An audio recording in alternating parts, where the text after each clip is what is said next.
அடுத்ததாக ஃபேன்ஸ் கிட்ட பயங்கர எக்ஸ்பெக்டேஷன் ஹைப்போட இருக்கிற ஒரு மூவி என்னென்னு பார்த்தீங்கன்னா வடச்சென்னை 2. ஸோ அந்த மூவியை பற்றின அப்டேட்லாம் ஒரு சில இதை பற்றி ரூமர்ஸாக என்னன்றதெல்லாம் பற்றி வெற்றிமாறன் அவரே சொல்லியிருப்பார். ஸோ எஸ்டிஆர் கூட அடுத்து ஒரு மூவி கமிட்டாக இருக்கிறாரு. அதுதான் வெற்றிமாறனுடைய நெக்ஸ்ட் மூவி அப்படின்றதுமே அவர் சொல்லியிருக்கிறாரு. வாடிவாசல் வந்து ரைட்டிங்கில் கொஞ்சம் டிலே ஆகுது அண்ட் நிறைய அந்த இஷ்யூஸஸ்லாம் இருக்குது. ஸோ அதெல்லாம் ஃபேஸ் பண்ணிவிட்டு அதுக்கப்புறமா அதை கண்டினியூ பண்ணலான்னு சொல்லி தான், அதுக்கு வரைக்கும் வெயிட் பண்ண வேணாம்னு சொல்லி தான் இந்த ஒரு எஸ்டிஆர் கூட அந்த ஒரு காம்பினேஷன் வந்து க்ரியேட் ஆகிருக்குது. ஸோ அது வந்து வடச்சென்னை 2வான்னு கேட்டால் அது இல்லை.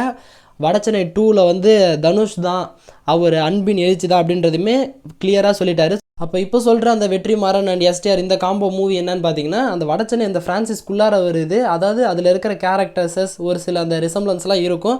பட் ஆனால் இது வேறு ஸ்டோரி, அது வடச்சென்னை 2 வேறு ஸ்டோரி அப்படின்றதுமே அது தெளிவாகவே சொல்லியிருக்கிறாங்க. இந்த மூவியை பற்றின அப்டேட்ஸஸ்லாம் சீக்கிரமாக வரும் அப்படின்றதுமே சொல்லியிருக்கிறாங்க. அண்ட் இந்த மூவியை பற்றி நீங்கள் என்ன நினைக்கிறீங்க எஸ்டிஆர் அண்ட் வெற்றிமாறன் காம்போவை பற்றி அதையுமே மறக்காம கமெண்ட் பண்ணுங்கள்.